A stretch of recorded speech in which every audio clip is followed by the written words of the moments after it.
Hey there, it's Kat Kinsman, Executive Features Editor at Food & Wine, and this fall, we're launching the new Food & Wine Classic in Charleston with our partners at Southern Living and Travel + Leisure, and we want to see you there. Join us September 27th through the 29th to learn from iconic chefs, share a glass with innovative wine experts, and experience Charleston with one-of-a-kind events. Tickets are on sale now at foodandwine.com/Charleston Classic. That's foodandwine.com/Charleston Classic. See you down in Charleston. Whether you're a chef or just love going to restaurants, you know the best ingredients are everything. West Home is working with the land to create nature-led Australian Wagyu. Learn more at westhome.com. You're listening to Heritage Radio Network.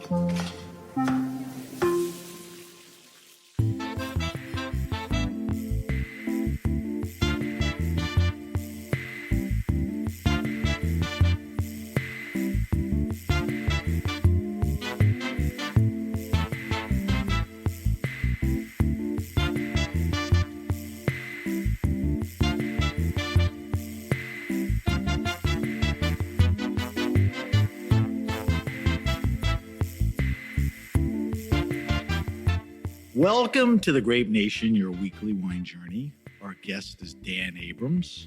We'll talk to Dan about media, the law, and of course, wine. We'll taste a few wines during the show and for our weekly wine sip. I'm your host, Sam Ben-Ruby. Stay with us for the Grape Nation on the Heritage Radio Network.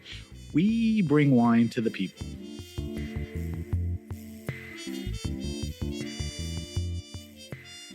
Hailing from New York City and born into a prolific legal family, Dan Abrams is an attorney, media personality, media entrepreneur, and author. His background includes Court TV, Nightline, and MSNBC. He is the chief legal analyst for ABC News, a founding anchor on News Nation, host-producer of On Patrol Live, SiriusXM, founder of Mediaite, among others, and now winemaker. Dan is the proprietor of M Vineyards on Long Island's North Fork in Laurel, New York. Welcome to the Grape Nation, Dan. It's great to be with you. Did we get that intro right? Yeah. Wait, was something not? No, what? it's all good. Okay. It's all good. I don't want to mention stuff you're not doing or whatever. No, it's, but with you, it's all about M&M. It's like you could have just said, Dan Abrams is the proprietor of M&M Vineyards. I know. Sometimes you want to slip into that, but it's hard not to. All right. So I'm sitting across from Dan in person. We are on the northeast end of Long Island at Dan's, as we just mentioned, M&M Vineyards in Laurel, New York, which is the North Fork of Long Island, like I mentioned, sort of at the beginning, middle. All right. So let's get right into it. Ready? Let's do it. All right. So let's talk about you, and then we'll jump into the wine, and we'll start tasting stuff. So you went to Duke, you went to law school at Columbia, impressive. I'm curious about after law school, and I'm sure there's a lot of stuff, what led to that path to television, media, and law, which is still an important focus in your life. Yeah, so I was in law school and realizing that I probably didn't want to be a lawyer. Okay. And as that happened, Court TV started at the end of my second year of law school. And I thought, wow, that could be a real way to combine my law degree, which I'll have in a year, and something I've always been interested in, which is broadcasting. In college, I'd been an anchor at the Duke news station, et cetera. And I'd always, even when I was in law school and I would talk to friends of mine who were in broadcasting, I was definitely a little bit jealous. And so I thought, well, that could be an interesting way. And I got really lucky in the sense that the law firm that I had worked at after my second summer gave me an offer and agreed to give me a year to decide if I was going to take the offer. I just had to agree. Wow. I just had to agree not to apply to any other law firms. That stuff didn't happen then. No. And so it was just like, you want to apply to other law firms, you say you want to do this other thing, we'll leave the offer open for a year. And the truth is that if they hadn't done that, I don't know if I would have had the guts to basically take a job for, a third or a quarter of what I would make as a lawyer. You'd be a lawyer today. Right. as a production assistant. So money wasn't of any interest. It was more. It was the career, right? I mean, it's Right. not that money wasn't The of interest. path. Yeah. It was, but I was nervous about it, right? I Fair. mean, it was, and that's why I say that, the fact that this firm had said, we'll leave it open for a year, gave me that confidence that if this TV thing doesn't work out, I can go back and. So play that through. Tell me two things. What happens in about that year? And obviously, what'd you do? Yeah, so I was a production assistant and then an associate producer at Court TV. And I liked it. And I thought that it had potential. And I was hoping to do on air again, as I did in college. And so I was definitely encouraged, and I was practicing, and I'd go in the middle of the night and use the equipment. Did they know you had interest in that? Yeah. And I mean, because you did start as a PA. Correct. Guy with a law degree, PA. Correct. But that's what a lot of the folks who started at Court, right? at Court TV back in the day, there was a lot of lawyers who were looking to do something different. And if you actually look at the number of people who started, like well-known TV people who started their careers at Court TV, it's kind of amazing. I mean, there's like 8 of us who went to Good alumni. networks. Yeah. Good alumni. So I used to go in the middle of the night and practice reading teleprompter and just sort of trying to, because the thing I knew would be the entree there was they had these news breaks, right, in the coverage, where it was like this 1-minute legal news break. And that's where they put this sort of, the C Right. team. And I was hoping to be part of that. And so I'd go in and practice. And it became clear at the end of the year that there was a path. At least there was a path for me. And so I stayed. So you went to the law firm and you said, I'm not coming back. Not coming back, but don't worry, I'm not going to practice law somewhere else. All right, so I'm curious about one thing. You know that commercial where they call everyone a rock star? Have you ever seen that? No, yeah. It's an overused term. Okay, yeah. So I guess it's fair to say your dad was a rock star, is a rock star. How did he feel? How did all this settle in with him? Yeah. It's like, I'm a lawyer.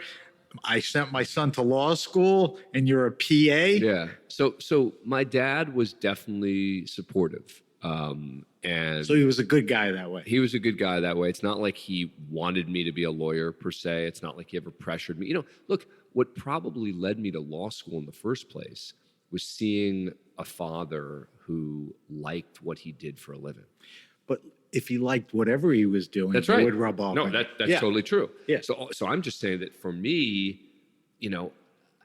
I saw my dad as a lawyer who had a great career, really enjoyed what he did. And so I think that kind of, now my sister, who's a federal judge, was much more, I think, set for the law. Like she was more suited to being a lawyer. Intense too, or not necessarily? It's not that she's intense. She just loves the practice of law. And people say to me sometimes, should I go to law school? Is it a good, for a background? And I say, no, you shouldn't go to law school unless you want to be a lawyer. Really? Like, yeah. These days, you can do. Has your mind changed on that? No, like, I've always. You sort of always felt. Yeah, I feel more strongly about it today than I did. I would have disagreed with you, but I kind of get it. Yeah. It's like, well, why do that? Do what?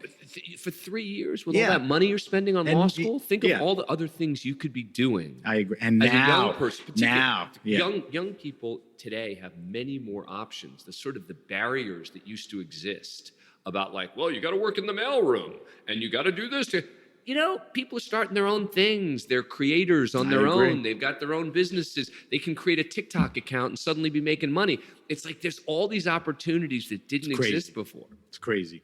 I agree with you on that answer. And I think when people ask you just have to explain it out a little because it makes sense when they understand it.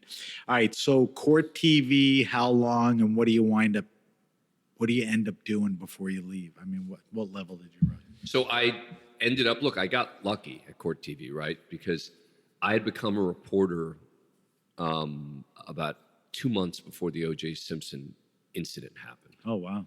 And so that helped Court TV, the O.J. thing, right? Helped. I mean, that was right. Put it up. So are you leading to the fact that you worked on the O.J. thing? I don't remember. Yeah. I was a reporter on the O.J. Simpson case.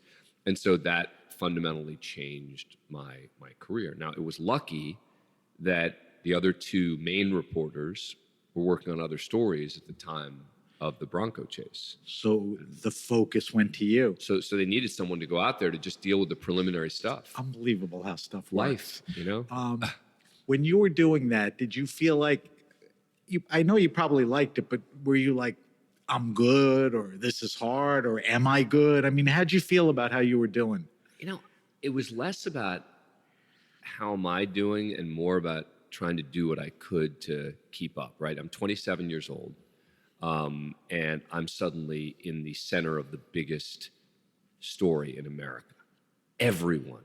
And by the way, back then... Screwed up my Nick game. Yeah, that's right. That's right. There were only two networks that were covering the trial, CNN and Court TV. It was a different world.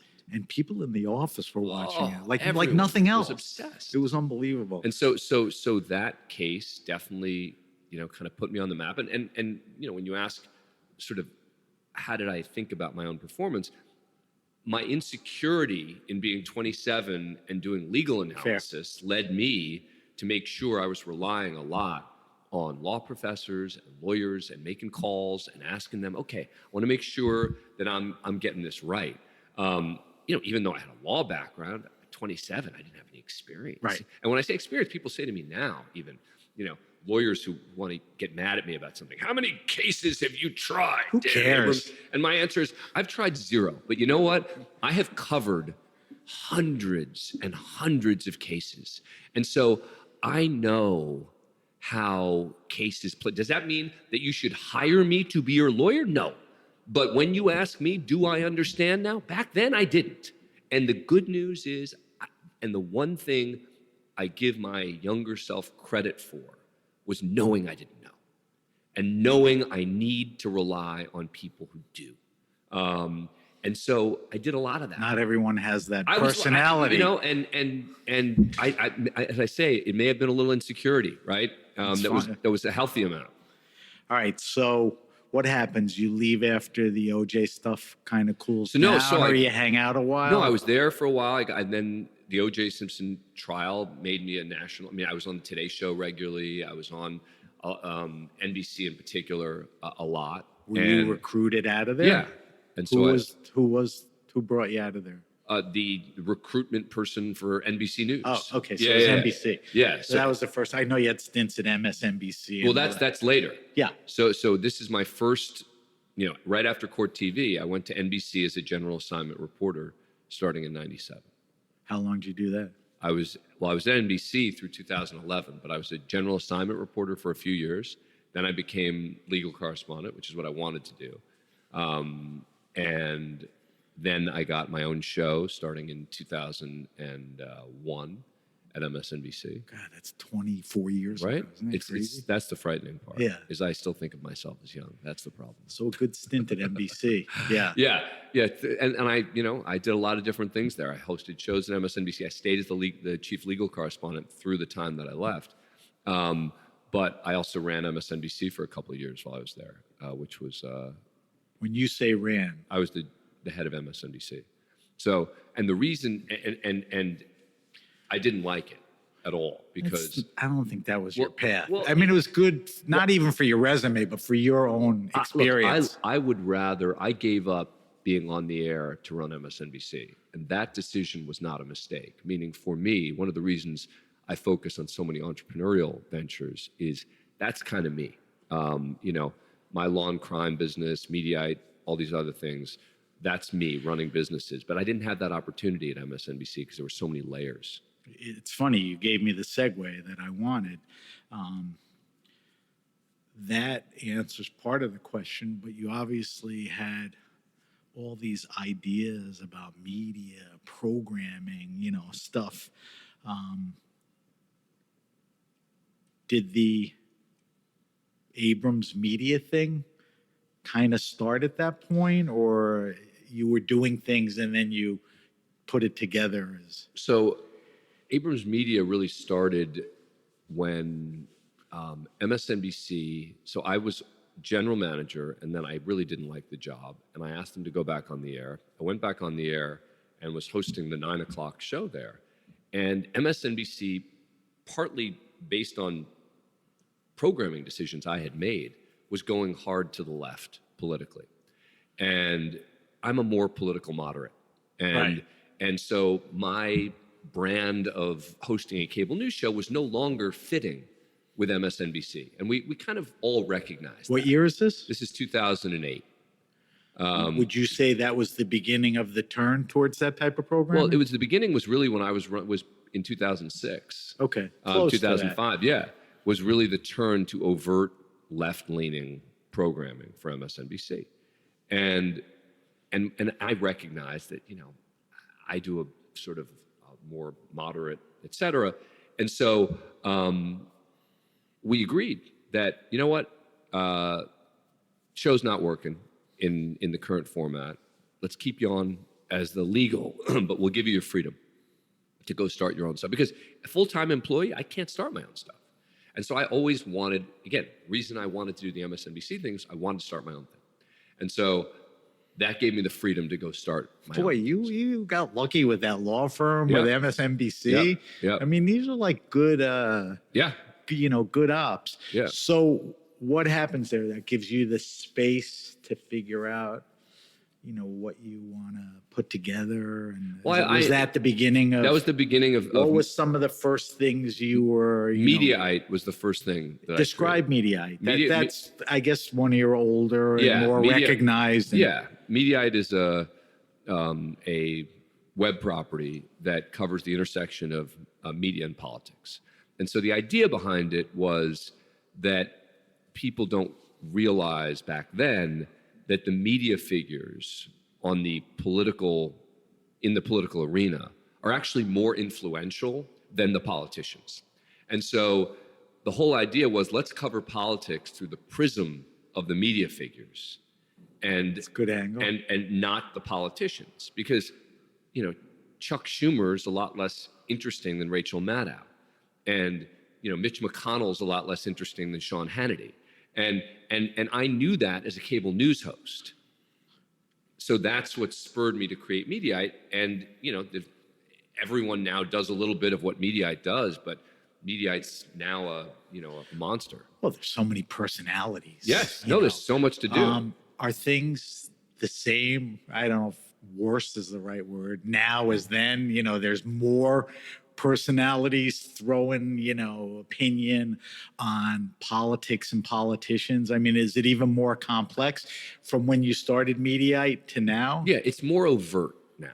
Is Trump part of that, or it was just a natural progression? Trump is definitely part of it. Yeah. But even before Trump, there is no doubt that the media was accepting its partisanship. Right? It used to be Fox News we're just fair and balanced, and MSNBC would MSNBC would pretend, we're just giving you the news. It's like, guys, stop. It's true. You're not. You guys both have very strong opinions, and that's fine. Just own it. Right. And that has led, that's been the biggest change I think we've seen for Mediaite. We had our 15-year anniversary. Wow. This year. So that's impressive. In this world. Yeah. Tell me about other assets, but keep it tight. Chronologically. What were some of the next things that are still around? Yeah. Enjoyable for you to start and run. Yeah. So I'm not gonna. I mean, I started. I probably started at a dozen web properties. I've sold 4 of them. You sell some fizzle out, correct. Or you back out? Correct. Okay. Some fizzle out. They're all created by me, funded by me, except for Law and Crime, which is the biggest thing that I ever created. That's a big deal. It's a big deal because studios it's studios, production companies. It's a live network. Yeah. It's a production company. It's a website. To tell everyone, because as crazy and as popular as it is, what cable ratings and TV, how many people watch. There's a lot of people who don't know what it is. Just describe what's the craziest concept. So Law and Crime. It takes off of my court TV days, right? Right. Coming back to that. Not the apple doesn't fall far from No, the. And so the point was that we think we can combine a live trial network with the new media model. So the new media model being we focused on YouTube, We focused on OTT platforms. We focused on putting in within the true crime genre more broadly. And it sold recently in October. And, that was a big deal. Kudos to you. It worked out well. A&E had been our only investor. Yeah, I mean, to develop programming where there's interested buyers, hopefully you got what you wanted. So what's the show on now? The shows that I'm doing today? Well, yeah, I mean, I forgot the name. You got to forgive So me. It's like Cops Live. Oh, so I've got On Patrol Live. On Patrol. Forgive me. Which is a live police show. That's crazy. Yeah, which is the highest rated show on weekends. Is on it? Cable, yeah. Describe quickly. It's a show we follow police departments live in real time, 8 to 9 departments at once, popping between them depending on what's happening there. Why does the police department want pains in the ass? It's like you following them around. Because it shows the other side of policing. And they feel strongly that let us. Yeah, they have that presence of mind. Yeah, they feel like they're tired of people showing a clip, 75 seconds into what happened, and then posting it on the internet, as opposed to saying, "Wait a sec, let me watch the police officer approaching." I like that. Let me show the beginning of the interaction. Oh. So that's why this happened. Now, by the way, that's not suggesting that's always, police. Right. There are police who engage in wrongdoing. There's no doubt about it. Right. But there are a lot of people who just don't want to like the police for the sake of not liking the police. And the bottom line is they do very hard, dangerous work every day. And this gives you a little insight into what it's like to be a police officer, because you see their thinking, right? Because On Patrol Live is not all like crazy stuff happening. Some of the time it's just traffic stops. No, they're sitting in the office eating lunch. It's traffic stops, right? And a lot of the time. And you see them say, okay, here's what you're looking at it through the cop's eyes. I don't know who this person is. Oh, this is kind of, the person's not pulling over right away. What's going on there? Cops have to be very careful in how they approach the car, especially now. And body cams, phones, and serving warrants. This is dangerous stuff the cops do on a regular basis, and the public really, if you're not in that world, you very often don't know. Yeah, it accomplishes that point. I'm just curious. You have a crew and a staff. You call 10 police departments. How many say, yeah, we would love to do it? Do you have to chase, or people are pretty willing It's a combination of departments coming to us because they want to do it, and us reaching out to departments as well. You working on anything new? Is there anything that's just out? Well, no. I mentioned in the intro. Yes, there's something new. News Nation. Yep. Which is probably a great off-network news opportunity. A guy like you with credibility. Legal correspondent for ABC. Yep. Big deal, major network. Tell me. The new thing is I've got an entrepreneurial venture that the new part is not the venture, it's what we're doing with it. So I started a company called Bottle Raiders, which is a fine liquor media property. And we aggregate ratings and reviews, not wine, but in bourbon, tequila, rum, and gin. And basically the idea was, as a wine lover, I always knew that if I can't go taste, I don't get the opportunity like you do to go taste wines everywhere, right? I got to rely on some other people telling me, is this good or not? So peer generated or expert generated? Expert generated, aggregated reviews. And we just are launching the app right now. What's it called? Bottle Raiders. Bottle Raiders. RAIDERS.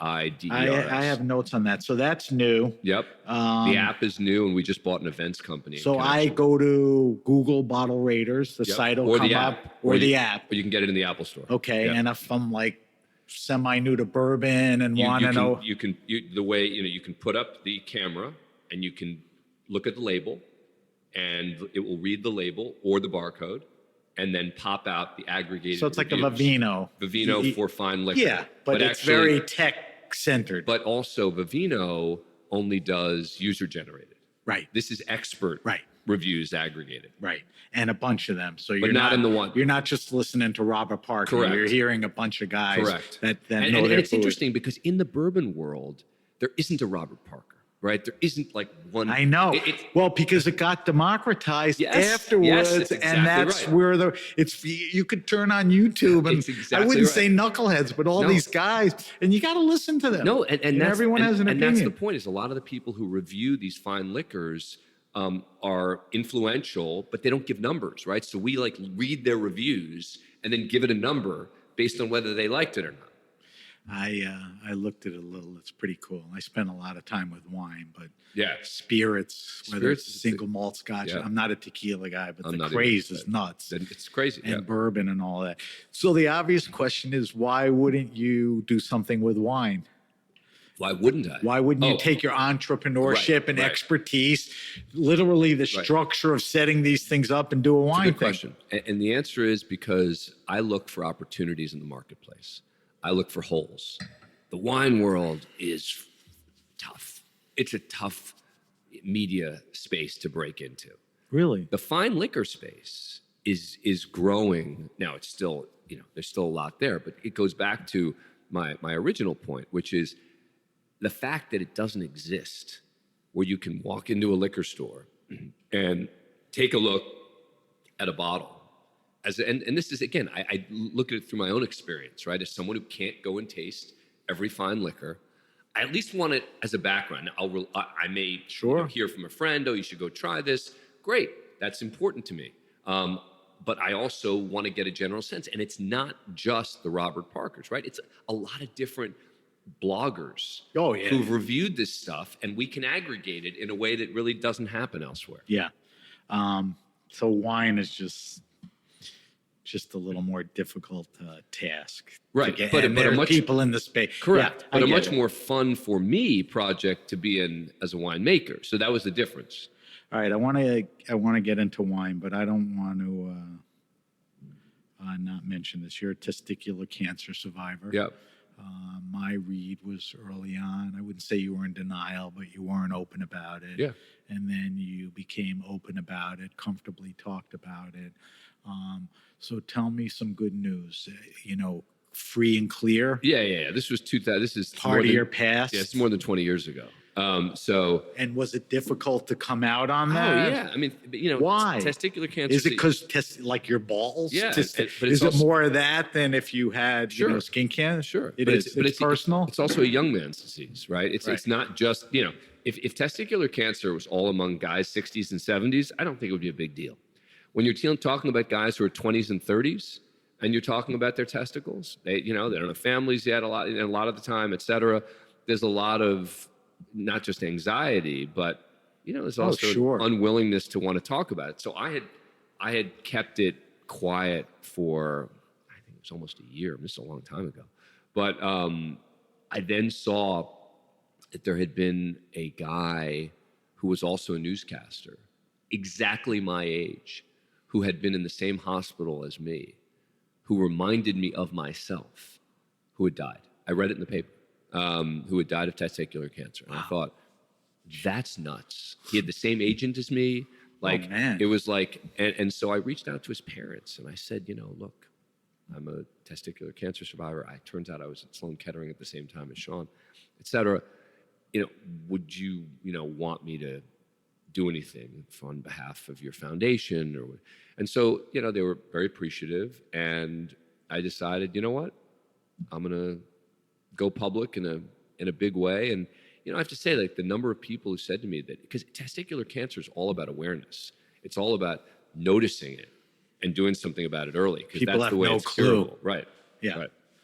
So that's a good story. And I'm sure you're still an advocate, raise money. All right. So let's shift to wine now. And my first curiosity is, when did you first get interested in wine? I could tell you I was sales and marketing exec, took people out to lunch every day and kind of self-taught from restaurant lists. Where did you, get it? Was it a person? Was it always there? It was when I was dating and I wanted to be able to read a wine list. You didn't want to look silly. Right. I wanted to be able to walk into like a restaurant, be able to have an educated opportunity to read a wine list. And so where do you go then start to reading, educate yourself? Well, this is now the night, right? This is now the mid 90s. So which is a different wine time. But Totally. What was your approach? it was to start reading the Wine Spectator and Okay. that was my entree. So available. Totally. And just looking at, there's a funny wine story about that I had been reading the Wine Spectator, right? And they have all these reviews and this and that. And I didn't know anything. But I wanted to get one really good bottle, right? I'm like, all right, I'm going to splurge on one bottle. I'm going to really spend on it.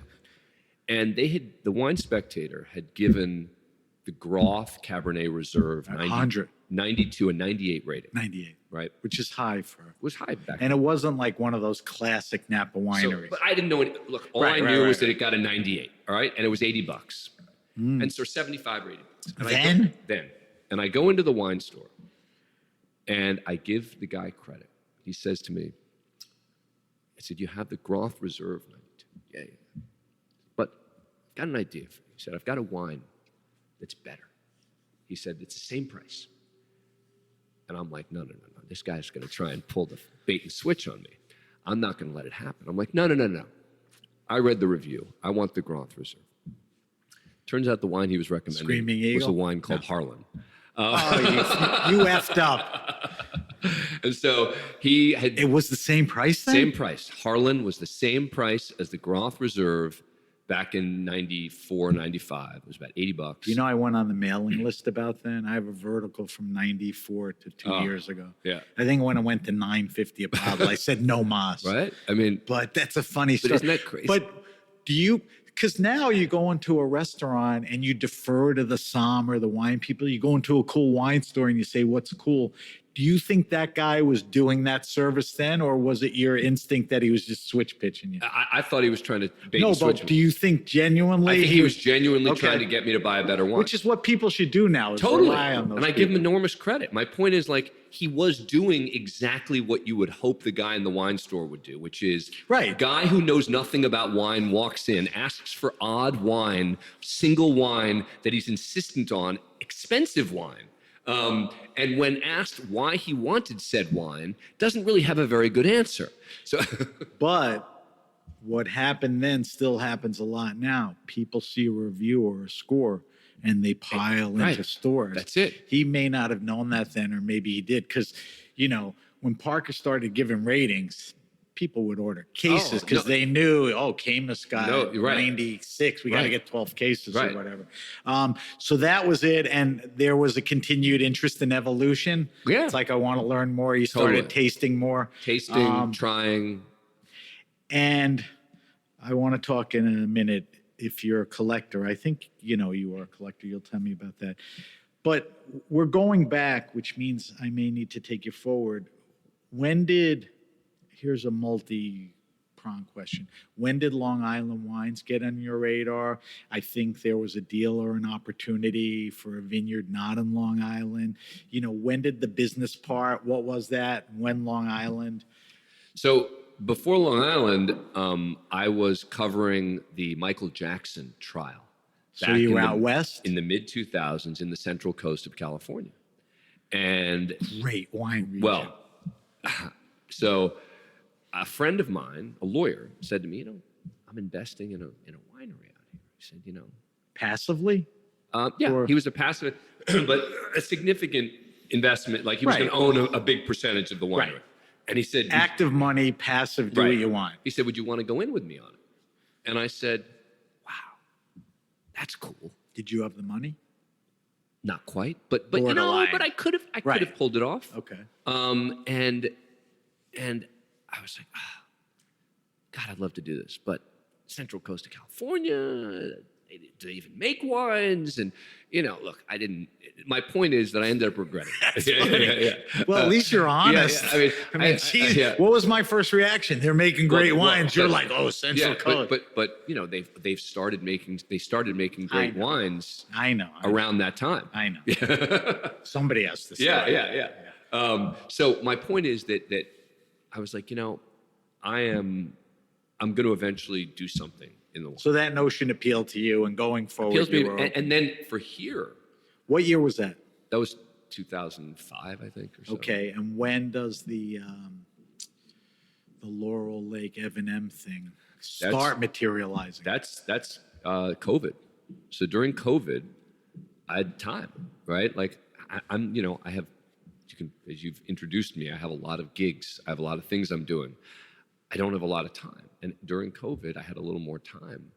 And I was thinking, I'm going to look around and see if Long Island, because I had become introduced to Long Island wines probably in 2015 or so, 2016.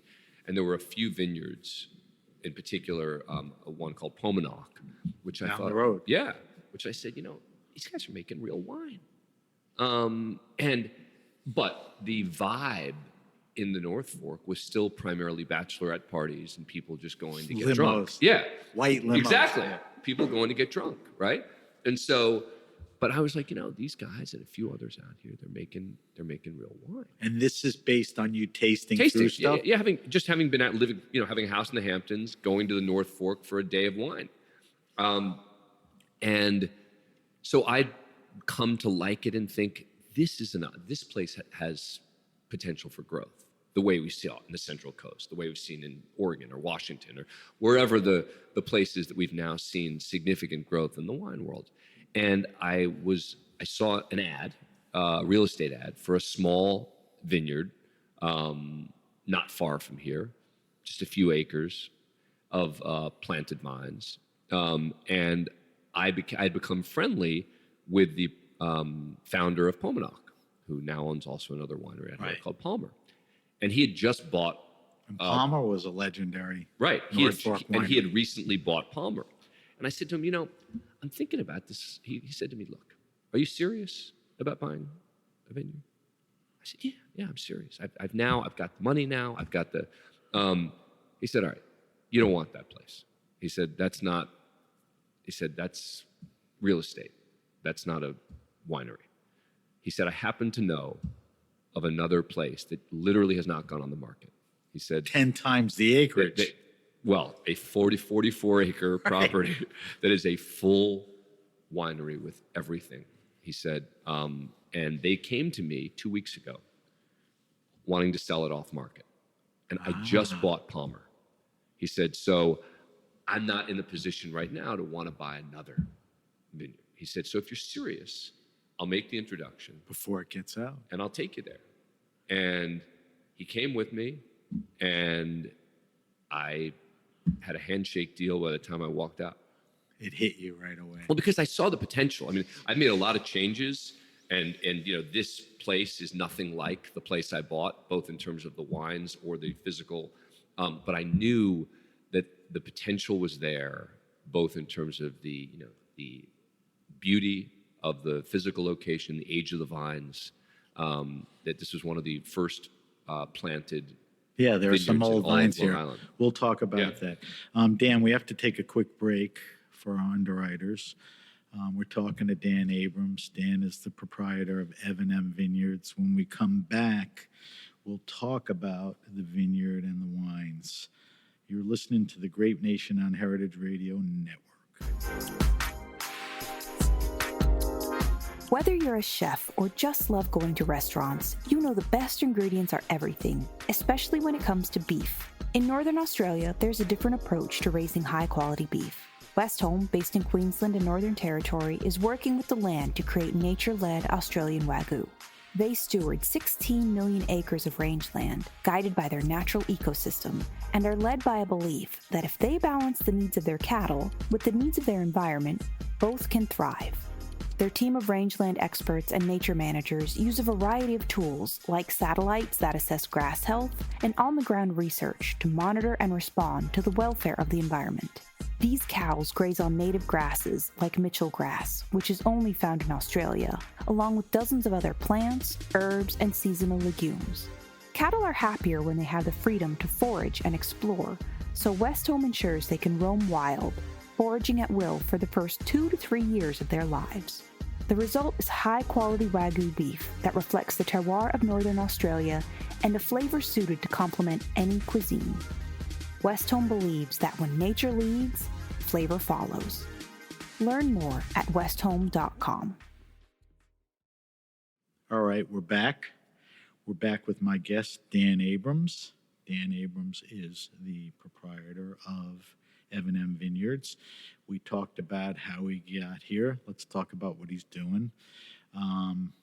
What's your, I guess because you bought, what's your assessment of the region? I mean, guys like Palmer and Palmanock and a handful of guys, but I mean, are things, is the game upping?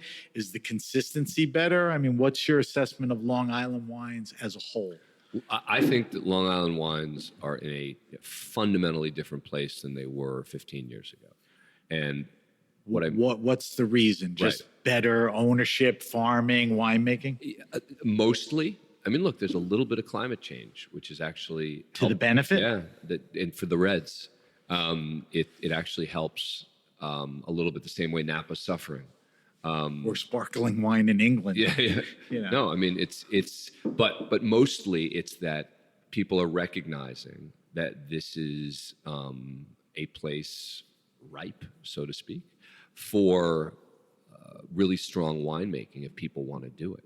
And now you're increasingly seeing people saying, I'm going to invest in the region, I'm going to invest in the wines. And by the way, that's part of why the proprietor, Charles Massoud of Palmanock and Palmer, brought me here, is because he knew that I was going to invest in it, that I made it clear to him that I want to create luxury. You were going to plant the flag here. Luxury, high-quality wines. So that was a later question. Your vision here, your mission is to not just make wines, but when you say luxury wines, what does that mean? They're not going to be cheaper, the quality. Describe what that means. It means that the quality is going to be higher than people would ordinarily expect from particularly a Long Island You could wine. say that. What do you do to get there? So we have to be a little more careful in the selection of grapes. So we've fundamentally changed the way that we are choosing grapes. We are making much less wine than the previous owners made, where they were going for bulk. And so that was sort of a number one. So you're cutting back on the crops and all that, and we for replanted better quality grapes. And we replanted. Now, obviously, the replantings, because it was relatively recent, haven't paid off yet, and particularly the reds, because it's. But you mentioned before you have old vines. We do. mean, you didn't replant old vines unless they were screwed up. Well, yeah. But don't old vines get you to that goal, a quality, more luxurious? Yeah, but they're mostly white old vines. Yeah. So was your vision, because I know this was mostly or all Chardonnay in its infancy, was your vision to make, a Long Island world-class red wine? Yeah. So that's definitely a direction you want to move in. Yeah, and we're going to be trying one. One of the knocks of making wine anywhere is just planting what you want in an area that maybe isn't the best for that. Have you run into that? Are you sensitive to what grows here, the climate? I mean, are you comfortable? Yeah, we're making just about every kind of grape that is possible in this region. I mean, everything from Cab Merlot, Pinot Noir. Successfully in your mind? Yeah, there's nothing we are producing that is not, we will not make it if I don't think we can make a very high quality wine. We will not do it. So, we are doing everything from, our Pinot Noir is surprisingly good. But my understanding is people think of Pinot Noir as a certain thing, Burgundy or what. Yeah. It's a lighter, more chuggable. Is that fair or not necessarily? I certainly wouldn't refer to it as chuggable. But chuggable is not a bad thing. Really? I don't know. Chuggable makes me... Do you chill it? Yeah. Before I drink it. Yeah. I mean, okay. I like it. So good segue. Yeah. Pour me some more of this and tell me quickly. We're going to taste 3 wines. Yes. We don't have a ton of time left, Dan, so I want to, get into the other good stuff. This is your sparkling Pinot Gris. This is our Colfundo. Yeah. So this is a Pinot Gris. Pinot Gris, I think, probably our strongest grape across the board, has historically been. In what sense strongest? Meaning, historically, Pinot Gris has been, I think, one of the best grapes here. That grows here? Yeah, that grows here. In addition Just to a Chardonnay. successful match. Yes. And so we figured, let's try something interesting with it. Were the vines here or you planted? Yeah, the Pinot Gris was here. And we figured, let's try something interesting with it. Are we going beyond? Are we moving on? Yeah, but let me just do a quick Okay. evaluation. I gave you a very small pour because here. Let me. No, Yeah. because I had it before. All right. So beautiful, nice bubbles, not like overly bubbly, Yep. very kind of classy in that sense. Great nose, good expression of Pinot Noir. Pinot Gris. Pinot Gris. Yep. We talked about Pinot Noir. Yep. It's really a nice sparkler. Yeah, it's it's one of our entry level wines, right? So we have it 3 levels. This is Evan M2, which is our entry level. All right, so we might as well talk about that now. You have 3 levels of wines. Yep. You have Evan M2, which is the more accessible, Correct. better price stuff. Correct. And tell me some of the varietals in there. So there we have. It depends on the year, right? So Right. if But in years aggregated. So when we started, we were actually we had an E2 Merlot and Cabernet, et cetera, because we didn't think that it was quite reaching that level yet. Now, moving forward, we may not have an E2 because Merlot. everything's good enough to. Yeah, we think it's there. So the E2 in part was when I bought the vineyard to be able to use some of the existing that we didn't think was quite up to snuff. But I will say that some of it, for something like this, we've never done this one before, right? This is actually the first time I tried this from the What's bottle. the vintage year on that? This is 23. 23. Yeah. So this is. And I know a lot of your sales are on site at the tasting room. For the time of year and that type of wine and grape, I'm sure it's popular in the tasting room. Yes. No, and that's the thing is that people, there a lot of people who come in here are not, huge wine. They never heard of Gewürztraminer. Exactly. They've never heard They of walk out Gewürztraminer. buying 6 bottles. Exactly. No, Yeah. and look, and that's why, you had said to me, pull a few bottles, right?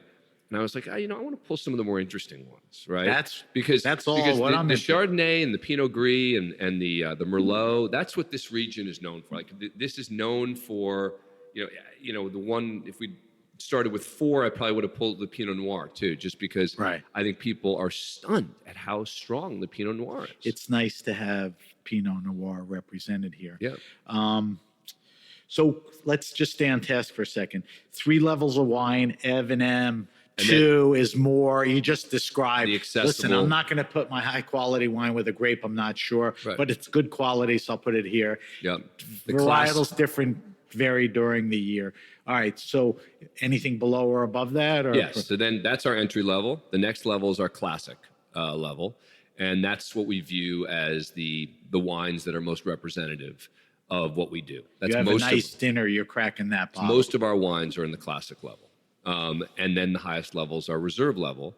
And up to this point, this is the first year we will have done a reserve red in 22, which we have a bottle of here. And in previous years, we had done we've done a reserve Chardonnay, we've done a reserve Rosé, and this is the first year. Is it almost like port where you'll declare it when you're satisfied? And depending on with that year's Exactly. grape and all. 22 was a great year. So you're for not us. making a reserve necessarily every year. No. If it's not going to chug out, Correct. great grapes. And this goes back to your question about the E2, right? Is if we have a year where we don't think that the quality is high enough, we'll put it in, meaning to reach the classic level, we'll do it as an E2. I always love those wines because even though it didn't make your reserve, it's pretty damn good. Yeah. And some years are, killer or whatever. All right. So the reserve is your top line. You don't necessarily make stuff every year. Varies year to year, limited amounts of what wine you release and limited amounts of that wine. Correct. Fair to say. All right. So I'm curious about the winemaking and wine growing thing. For years, I've been talking to guests, winemakers, and everyone agrees wine's made in the vineyard. Low intervention, very important to a lot of people. Tell me a little about the site. Discuss terroir, the climate we talked about a little. soils, varieties. I mean, key in on a few things. What do you have the most planted here? We have mostly was Chardonnay, right? Okay, So when which you ask, historically was correct. Now, part of the replanting was, as we talked about, some of the older Chardonnay vines weren't performing particularly well anymore. There does reach a older vines. Yeah. Older vines can just become less productive, and so we had to decide which ones are the least productive of the Chardonnay vines that we have. We identified them, and again, let me be clear: I'm not out there. No, I know. Farming. Yeah, I don't want to give the impression that I'm pretending. Your kid's name's on the label, That's so it's right. your gig. It is my gig, but I also want to give respect where it's due, which is not to suggest that I'm somehow the one out there assessing. I think we've got a great team of folks here that are helping to decide and made a determination about which of the vines were least productive. And in those spots, we replanted. With chard, or No, red. We replanted some Malbec, which we're excited about. Well, it's a blending grape for Bordeaux style. Exactly. And we've replanted Cabernet Sauvignon. And so we're really trying to make more red available. So if you're looking at one of your Chardonnay plots Yeah. and some of the vines just seem like they're not productive, are you literally planting red vines close to the Chardonnay vines? Yeah, I mean, guess, yeah, right? yeah. The effort, we can't fundamentally, we can't change everything about the vineyard, Right. But look, as you know, the winemaking and the farming techniques are constantly evolving in terms of. So you're going to have to talk your way out of this in a good way. There's the word sustainability all over the place. To many vineyards that could vary. It's like we recycle our cardboard. Right. Well, that's your sustainable Right. effort. What's going out in the fields? You have sustainability certifications and recognition, which means you practice certain things.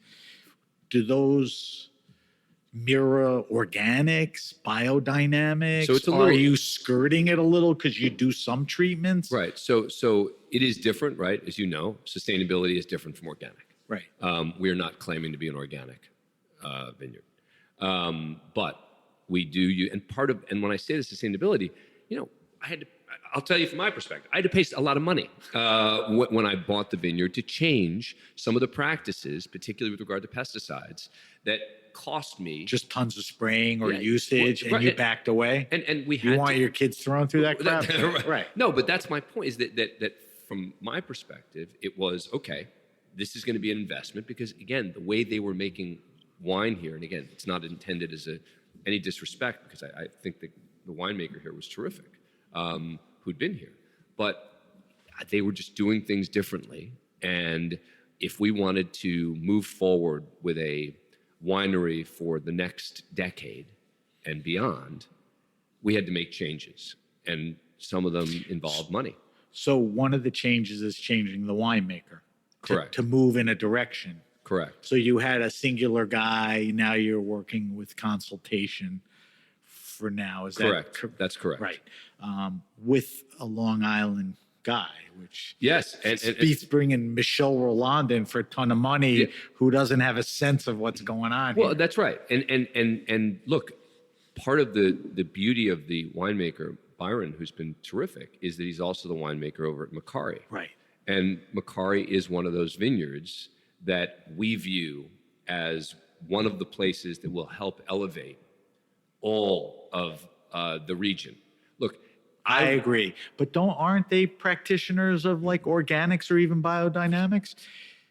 Maybe. I don't know. I don't know. I think maybe. I guess he's not pushing that too hard on you. I mean, but because again, he's- biodynamic. I mean, I'm just saying we are not certified as an organic vineyard. And there are a lot of Yeah. famous wines that are not organic, Right. but are organic because they don't want to pay or give a crap Right. about And the sort of. But it's practice. It is, but again, organic has a very specific meaning in the world of wine Yeah. that I think people may try to pull a bait and switch and say, oh yeah, It's a tough one. you It's know, very and wide. I'm just trying to be very clear. Maybe it's the lawyer in me saying, we are not formally an organic vineyard. Yeah. All right, so I buy that. I feel good about it. What about in the cellar? I mean, you go through these practices of sustainability. You get in the cellar, you leave most things alone. When you say leave most things alone, what do you You're mean? not manipulating the wines. yeah, You're yeah. not, Correct. adding acidity or Correct. color and all of Correct. that. Correct. And I mean, you're letting the character of the wine from the vineyard. no, absolutely. Look, and it's about, look. Does your new guy believe in that? Totally. And one of the things, look, I've learned is, the significance of the barrels, right? Again, coming back to the guy who's got to pay the price, right? I now get a list of choices of barrels, right? Some are more expensive than others. How many times can you use the barrels? Is that why your barrel fermented Chardonnay Yeah. is way less new barrels? Yeah.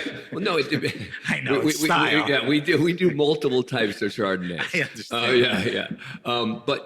But we have to make. But again, coming back to the idea of trying to create a luxury, wine, and the reason I use the word luxury is because no one would describe a wine in California as a luxury. They'd be like, well, "What do you mean? It's a good wine in California." Here, you have to explain to people, I'm talking about creating wines of a That's fair. of a quality that are comparable. Get people to understand, with get them to drink it. top wines in California and elsewhere.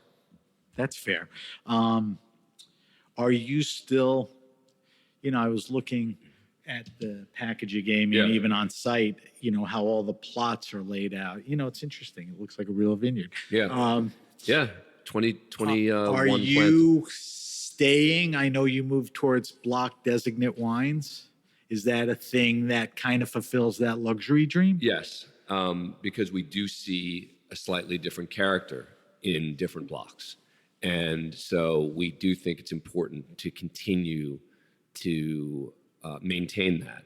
And Is that always going to be a reserve wine, the block designate, or not necessarily? not necessarily. Right. There are certain blocks that, we know what we're typically getting, and it may not necessarily be a reserve wine. All right, let's try the Gewürztraminer. Yep. Because towards the end we're going to do the reserve, which I'm very curious to talk about. So you mentioned before, hands on, hands off. Let the experts do their stuff.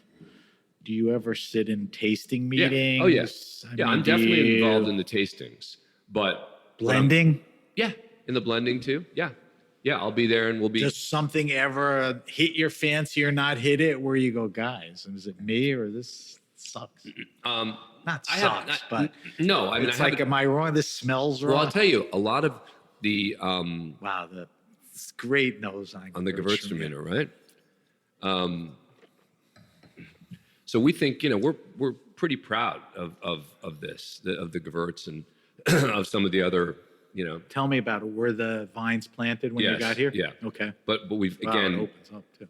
opens up nicely. It's look, I would put this one up against. It's pretty good. I mean, I'm not stroking you because I shut up, but I mean, it's more than a fun wine. Exactly. It's a really nice. The nose hits you. The palate emulates a lot of the nose and opens up. It's got a lasting finish. They say Gewürztraminer is the great Chinese food wine. Well, the beauty of this Gewürztraminer is that I think that it's not too sweet, right? No. And it's but it's got enough of that exactly to get people to hang in there. Yep. Which is important with American wine drinkers. Exactly right. Fortunately and unfortunately. Yep. Just curiosity, and I don't want to talk about a lot of it, but like how many bottles of this are you going to make? This one, I think we have 70 cases. That's it, huh? Yeah. 1,000 bottles tops. Yeah. So look, I mean, that's the thing is when you have a vineyard that has 21 acres planted, right? It's a 44-acre property. Is there room to expand? There is. Can you expand like variance and permit wise? I can expand. And is it expandable where you could lay in vineyards, like it may be a marsh or something? I could expand the number of acres planted by a bit, but not a lot. Okay.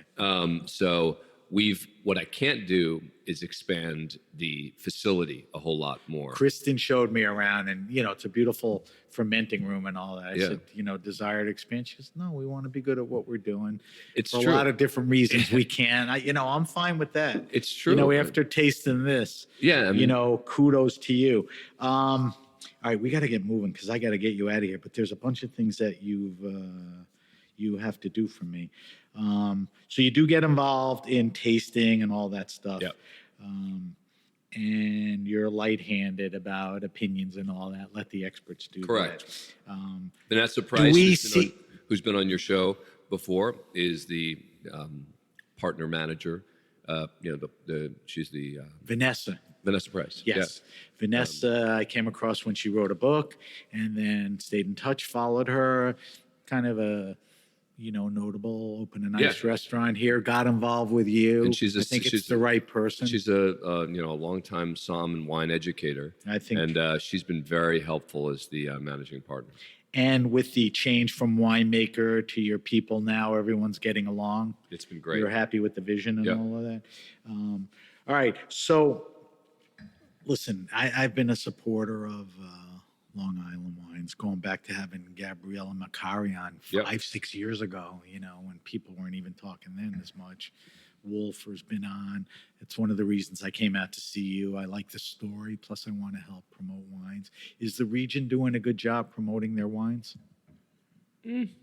So. Could be better, right?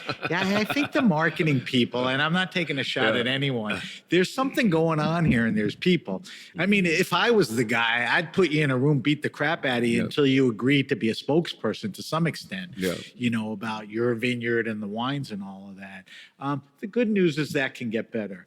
I realize now, before I got here, how much wine you make and all that. I'm like, this guy doesn't promote his wines either. I don't see a lot about them. I don't read a lot. Occasionally, there's a nice press section in your. You always want to get the recognition and accolades, but you don't need to press too hard because you only make so much wine, right? Is that part of it? Well, it's part of it, but also part of it is that I've wanted to get us to where we are now. Meaning, I probably wouldn't have sat down with you a year and a half ago. Because you didn't feel good about it. And because, the wines were good, but now, this is the first year where I am looking across the board at all of our wines and saying, all right, now this was the vision. It's been achieved. Now we have to... Let's keep the pedal to the metal. And let's keep... Better. Yep. I'm glad to hear that. I'm glad to hear that's where you're at and where you feel things are going. All right. Got to do a couple of quick things. I got to let you go. We do a thing called the wine list. I ask my guests 5 questions. I've asked the same 5 questions to almost 300 people. We have a data bank. It's on our social media. It's fun to hear you talk about everything. Now people want to know what you're drinking. So here's the first question. I took a sip there. What are you drinking now? What's in your fridge? What do you go out and taste in restaurants? What are you curious about besides your own wines?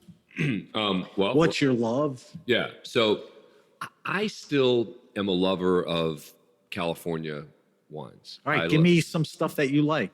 I love cabs. I love cabs, but I also, I love Aubert, his Pinots and Chardonnays. Kistler, you like that? Kistler's I like, but I like Occidental a little better. Well, that's Kistler. Yeah, no, that's why I said it. I do too. But I think that on the cab front, I do still tend to love and it's not it's not the inside the wine world thing to say, But give me some names. I'm curious. Places Cabernets that I love include some of the smaller production Catherine Hall wines. I think have been are really terrific and fun. I'm gonna stay away from the greatest hits, right? So I'm staying away from the wines that are $500 plus because I just don't. I don't think any wine is worth $500 plus. Practical. I mean, it's fun to taste them, but they don't disappoint. But you sit there and go, "Is it really worth it?" Right. And so I'm always looking for a cab that is under $200. Well, that's when you're with friends. That's the task. Even less. Yeah. Like this thing was $80. I like Carter. Cabernets. Those are all quality makers. Have been really, really good Cabernets that I've really enjoyed. Do you like a do you like a restrained style, or do you like a bigger style? I like a bigger. You do? I mean, I do. And I like, I tend to like left bank over right bank. And, last night I had a 15 Cantonac Brown, which was really nice. Wasn't, I'm not going to, it's a solid winemaker and a solid, again, I think 15 was an okay year. Yeah. At the right price. I mean, that's a price to go wine for Bordeaux. But that's the thing is, for me, everything has to be considered within the prism of how much does it cost. I agree. You can't just say, there was a point I didn't with an expensive out lunch, but now, and you're not going to go out with friends and order crazy wines and say, you guys do. You want them to say, wow, I thought the wine would have been more. It was great. All right, let's move along. Goofiest question on the list, favorite wine and food pairing. Not what you and I think are the best, but what do you like? Obviously, you don't eat it that much, but what's like the ooh-ah? Pinot Noir and roasted chicken. What works for you? How about I don't eat any meat. I do eat fish, but I don't eat meat. Is that a pescatarian or? Yeah, I guess that's what it's called. I didn't used to eat fish. When did that happen? Since I was a kid. Okay. Yeah. Is that family or you? No, I just was a precocious kid. And but I started. Is that a synonym for weird? Yeah, exactly. I started eating fish later in life, and so I give that background to say, since we're talking about Gewürztraminer, I would say maybe a Gewürz and some plant-based meat. Okay. So the idea of like not a real meat, tends to be lighter. And so it's two interesting subjects: correct. Plant-based meat and a wine that not everybody drinks it, and that works for you. I think that works nice. I could comfortably say no one in the 300 times has ever given me that. Well, I'm sure that no one's ever said a plant-based meat as the thing that they want to match with wine. I'm being kind to you. Yeah. All right, so that's a good one. I didn't mention we post these on social media. We'll do Dan's wine list. Yeah. All right. You are a New York City guy. Grew up there, back and forth. You're out here. I'm going to ask you this question, and you're not picking favorites or ranking, but I want you to tell me favorite wine restaurants and or bars. Only in the context of you walk into a place, great list, nice people, nice place, good knowledge of the wine. Could be a wine bar, could be a restaurant. Does anything jump out? Yeah, I mean, out here, American Hotel in Sag Harbor. Okay, forever. I think, but by the way, again, coming back to what we talked about, some of the wines on the list are very well priced. In addition to, so that's a good point. That you think out here, Hampton, Shelter Island, Sag Harbor. Look, the problem is you go to a what's called a wine restaurant, and they're serving Camus and Jordan for crazy amounts, right? It's a steakhouse, right?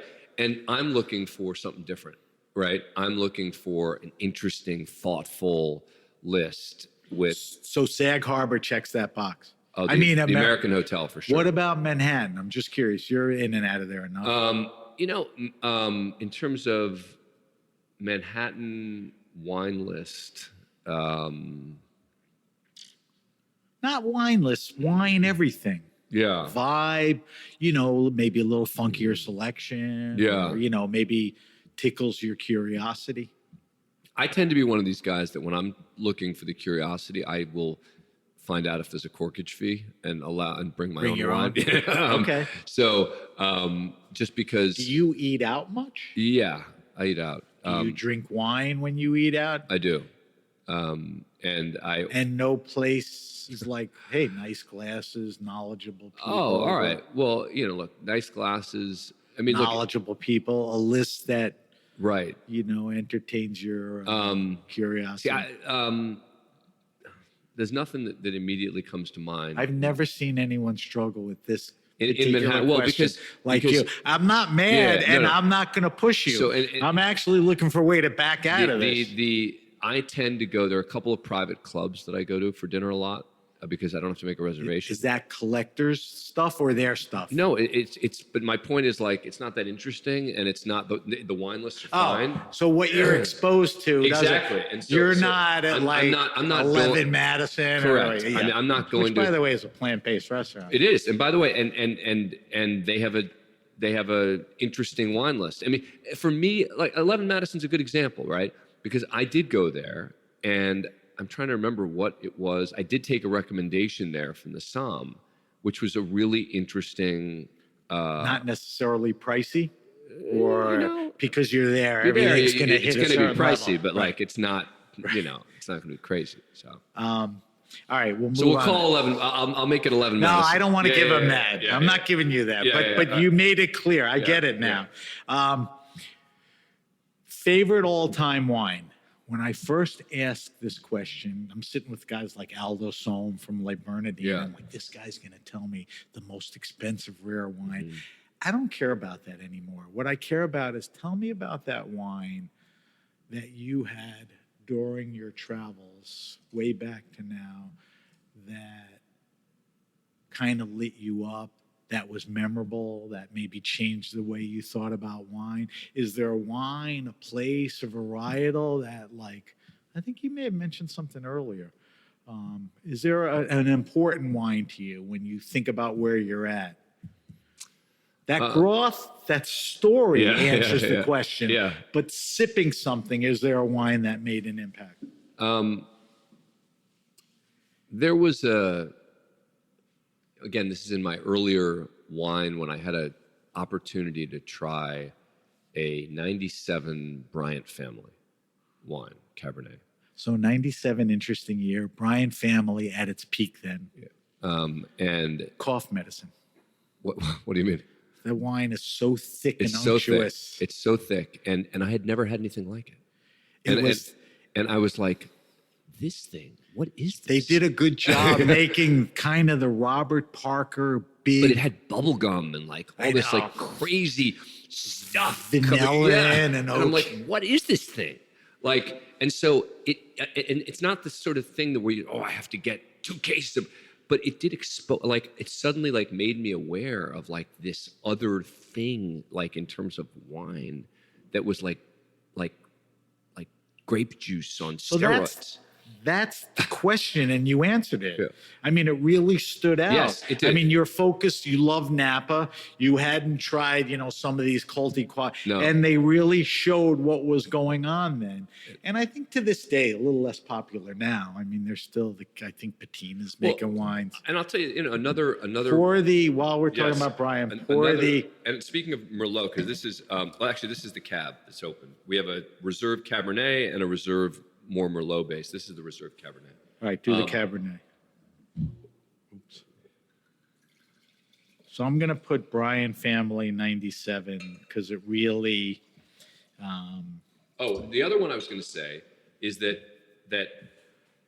I had a Blanquier 2001 Merlot back in the day. Paradise Hills. He makes some incredible Merlots. That before he was on the map, he correct. was making Merlot. That and the Paulmeyer Merlots back in the day. Well, the Merlot is maybe even more famous than their cabs in the 90s. Right, this is my point. I'm going back. Yeah. You asked me historically. So this is the reserve Cabernet, 22. 22. Tell me about the vintage 22. 22 Happy with it? Challenging? 22 is a great year out. Okay. Here. Yeah. So we're talking about no problem with the vineyards. And again, reserve Cabernet for us is Merlot, which is even a little more expensive. The reserve Merlot is more of right up our alley. But this Cabernet, we're really. So I like this a lot, and I'll tell you why. It ain't Brian Family. It's not. And it's not necessarily a style that you always go to, but you recognize it and like it, a big cab. It's not restrained. It's somewhere in the middle. I like that. But the nose. The nose is great. The nose is really. It's opening up. Yeah. The bottle was open. Listen, I'm impressed, and this is exceeding my expectations. Right. And it's like I got to drink Dan's cab, and it's okay, and I got to look at him and go, this is good. Exactly. This came out really well. This is, we think, that this 22 cab, and this is 90. Best cab you made so far? Yeah, this is the best cab we made. Yeah. Going back to? Oh yeah, there's never been a cab. I'm like curious because when you bought the winery, it was called Laurel Lake. You inherited some of their bottles. Have you tasted through some of the old this. stuff? Oh, I tasted through all the Is others. there anything that's like, oh, this is pretty good, or they weren't really hitting? There was stuff that was pretty good. Yeah. There was stuff that's pretty good. And there was stuff that wasn't very good. But like I knew that when I bought it, right? I knew that. Right. And I thought, That's the rear window. And I saw the potential. That was the key. All right. Tell me about the oak in this. Mixed, new, old, new. A couple years old. It's new oak. Pretty good for new oak. I Yeah. mean, I pick up the vanilla. Yep. Not so much char. It's not over. It's got good. a nice blackberry base. Yeah, it's got the black fruits. Yeah, I mean, it's got the good characteristics. Like I said, it's not in your face. So this is our weekly wine sip wine. Every week we taste a different wine on air. Luckily, when we're with a winemaker, we'll taste their wines. This is our third wine. We did a sparkling Pinot Gris. We did a Gewürztraminer. And we're tasting one of your Mac Daddy wines, which is your reserve cab. 22, good year. This thing could lay in the bottle for years. Yeah, I mean, we're good. drinking it young, but it's accessible, Yeah. This is right? I definitely. mean, you'd have fun drinking this with friends. Yep. And I'd again. have to tie it down to make eat steak with this. Yeah. You know, but this is Yes. a good steak wine. Yeah, or a red no, we meat think wine so. and all that. And again, the other reserve is again, as I mentioned, The Merlot? Merlot base. All right, so let's talk about the wine. So, what's the retail on this? 95. Okay, so that's a good price for high quality. Yeah. The Gewürz, The Gewürz is 40. $40. Don't worry, I'll correct it. And the Pinot Gris probably is less than the Is Gewürz. less, correct. Yeah, I think it's the it's Pinot more of a Gris is gonna fun be spark. 32. And the Pinot Gris is almost like a pet nat with a pop off cap. That's exactly It is right. a pet nat. That's exactly what it is. Yep. Now, we got to finish the wine list. There was a fifth question. The question is, recommend to me best wine around $15, red and white. So I'm going to change that question up a little. If you come to Evan, if you come to the tasting room to taste, if you drive by to just buy wines, or maybe you can order them online, what are the best value wines here? Obvious, a red and a white. Obviously, it's the Evan M2. Yeah. But would we put the Pinot Gris Sparkler as? I'd probably put the. What do you pick? I'd pick the Evan M2 Chardonnay. Okay. Would definitely be. Where's my price point on that? 32. Okay. And That's not cheap, but competitive. You feel it stands up? yeah, I mean, to- look again. Unfortunately, out here it's more expensive to make. Right. So build that. I yeah. try to keep to a price point, but you got to win. But I and mean, look, roam. if you want to ask me, like for a really good $20 Chardonnay, Diatom, I think makes a great. I love that you recommended that. Yeah, they make a All great. right, move to red. What's my best value red if I walk in and out of here or taste? I think that maybe the classic Merlot is really, it's not cheap. I believe it's 55. Is there an Evan M red that's cheaper? There's an Evan M2. Yeah, there's an Evan M2. I don't think this year. Okay. We're going to either have we have the Cabernet. Sorry, we have the 21 Cabernet Evan M2, which is still on the still out there. That is still available. I believe. All right, so like I said, I'm going to post those. You like the Merlot that you're making. I right? love. I mean, the you Merlot. brought it up a bunch I of love times. the Merlot we're making. All right, so weekly wine sip. We tasted the Cab. Not surprised, but happy that it's a delicious wine. I wouldn't come here if I'm looking for surprises. And I mentioned the two other wines.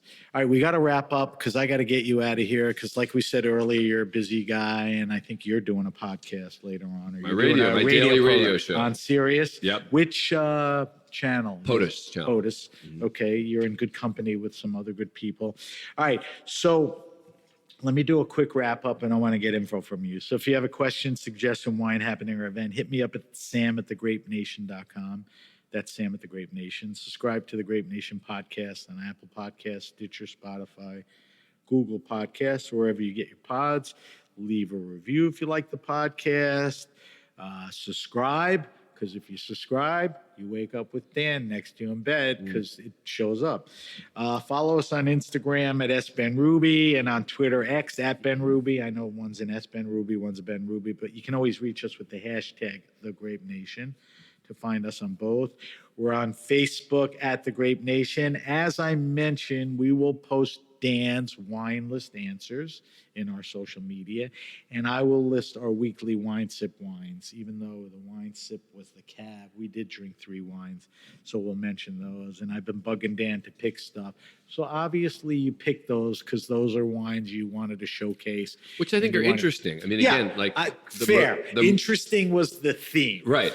Because the Merlot to me would have been the obvious one. I think 7 years ago everyone had Merlot, Cab Franc, and Chardonnay. If I shown up with the Merlot and the Chardonnay, it would have been like, those are our go-tos. Those I can promise you, those are the easy ones. This is the harder stuff. I appreciate that. All right, so Dan, if people want more information on the wines, on the winery, on the tasting room, where's the best place to go? EvanMVineyards.com. So it's they can either come here to the vineyard and taste in Laurel, New York. Buy. What if I hear this podcast and I live in Chicago and I said, shit, I want to try these wines. Can I order online? Yes, you can. Okay. Yes, you can. So that's available on the site. Yep. Where can we find you guys on social media? So we're on Instagram primarily. Evan M. And it's Ev and M. So it's named after my kids. Right. Yeah, Everett, and Amelia. Right. Ev and M. Right. So on media it's EVANDEM? Correct. Or an and sign? No, it's okay. and. All right. Yeah. Now, what about you? We talked about, a little about what you're doing. You're an interesting guy. Do you have your own social media, Dan Abrams? I've got a lot of my own social media, but I would Primary?